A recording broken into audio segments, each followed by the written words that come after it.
Well, a very good Sunday to everybody. I hope that today has gone well, and especially hope that everybody's been able to worship God together today, and this being the first day of the week.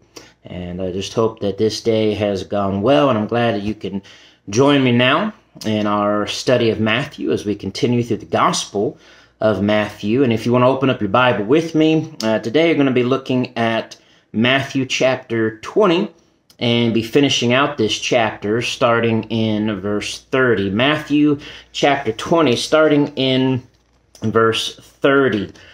We have been through the Gospel of Matthew. We see Jesus performing miracles. We see him teaching the people, giving many parables and signs and wonders and things being done and traveling around, and great multitudes following him, and Jesus spending time with his disciples, teaching them important lessons as well. And today when we pick up, we find Jesus and his disciples traveling, and again, multitude of people following him, as we see actually in verse 29. We're going to start in Matthew 20 and in verse 29, where it says, "Now as they went out of Jericho, a great multitude followed Jesus. And behold, two blind men sitting by the road, when they heard that Jesus was passing by, they cried out, saying, 'Have mercy on us, O Lord, Son of David.'" So here they're traveling out of the city, going out of Jericho, and, great multitude of people. You have now, as they approach, or as Jesus and the people are going to be passing by, there are two blind men who are there sitting by the road, and it says that they heard Jesus passing by. Now, what exactly did that mean? Did they, just by, the Spirit of God enabled them to know that it was Jesus passing by? Or could they just tell by the noise of the people or by what people were saying? Did somebody tell them, that, hey, Jesus is coming? At any rate, they know that this is Jesus that is going to be passing by, and they cry out and they say, "Have mercy on us." And they say, "O Lord, Son of David." To me, that shows already their faith in who Jesus is. Obviously, they've either been, taught, been told by others what Jesus has been doing. People have obviously been talking, or they've been hearing people talk about what Jesus has been doing.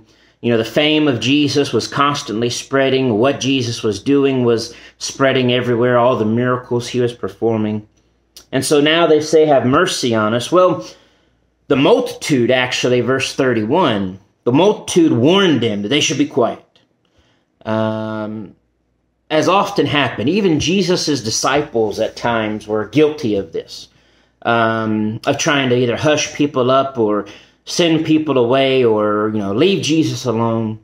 And so the multitudes, telling these two blind men, "Oh, stop, leave, be quiet, leave Jesus alone." I guess they're thinking he doesn't have time for you, a couple blind men, which shows how foolish that multitude that was telling them to be quiet, because then they continue to cry out all the more, saying, "Have mercy on us, O Lord, Son of David." The people are telling them to be quiet, and they're saying, "No, we want Jesus to help us." And so Jesus hears this. Jesus, knowing this, Jesus, verse 32, stood still. You can almost watch this. It would have been awesome to actually see, have cameras there and watch this whole, Jesus walking, this whole multitude of people coming with him, and these two blind men begin to call out, and people are already telling them to be quiet, and Jesus knowing and hearing, and then all of a sudden Jesus stops. And if Jesus stopped, then the whole multitude stopped. And Jesus stands still. Jesus turns, or he looks at those two blind men. And I almost wonder what the expressions on the people's faces were, as they've been telling these guys to be quiet, but now Jesus has stopped and he's looking at them, at the blind men, and Jesus calls out to them and says, "What do you want me to do for you?" I find this an awesome occasion. Because these blind men were calling out. They were saying, have mercy on us. They were referring to Jesus as Lord and Son of David. But what exactly did they want? You know, Jesus didn't say just right out, okay, I'll come and I'll heal you. Jesus, I think, in a way, actually tested them, challenged them, if you want to say, or whether for their own sake or even for the people around.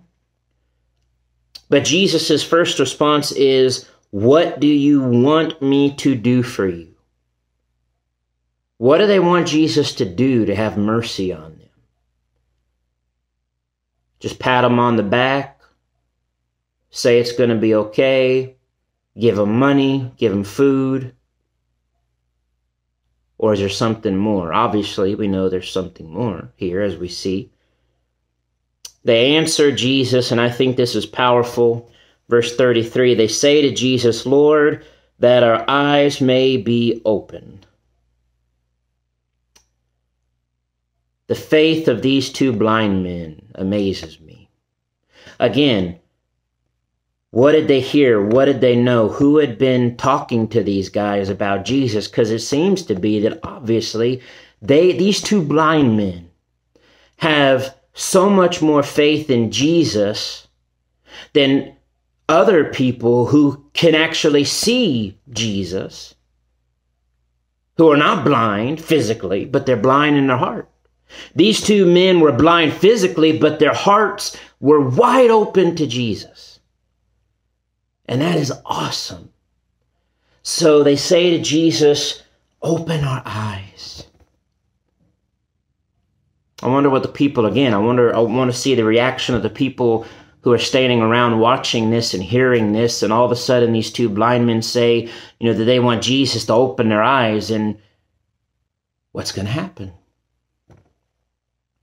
Well, verse 34, we find what happens, that Jesus, it says, Jesus had compassion on these two blind men, and Jesus touched their eyes, and immediately their eyes received sight, and they followed Jesus. Think about that. Jesus grants their petition of him. He goes, he touches their eyes, and then imagine what these two blind men must have felt when immediately they went from being blind to being able to see.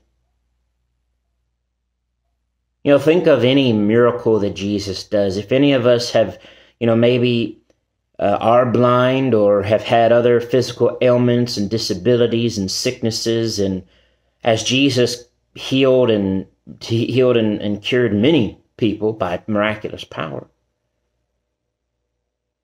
Imagine these two blind men. I don't know how old they were. Don't even know how long they were blind. But nevertheless, to imagine them receiving sight for the first time. And they received their sight, and notice it says that they followed Jesus, which is exactly what should happen for everybody and all people who come into contact with Jesus and hear his teachings and see his miracles, is to then follow him. Now, whatever happened to these two men? Did they follow Jesus faithfully? Did they one day come to know and obey the gospel? I don't know. I hope so. I could imagine those who received the power of God and these miracles of healing, the faith they should have had, the heart they should have had of then following Jesus. But it's the same for us. I may not be these two blind men. I may not be any of these people that have been healed, but I am someone that needs healing from Jesus, and that is healing from my sin, saving from my sin.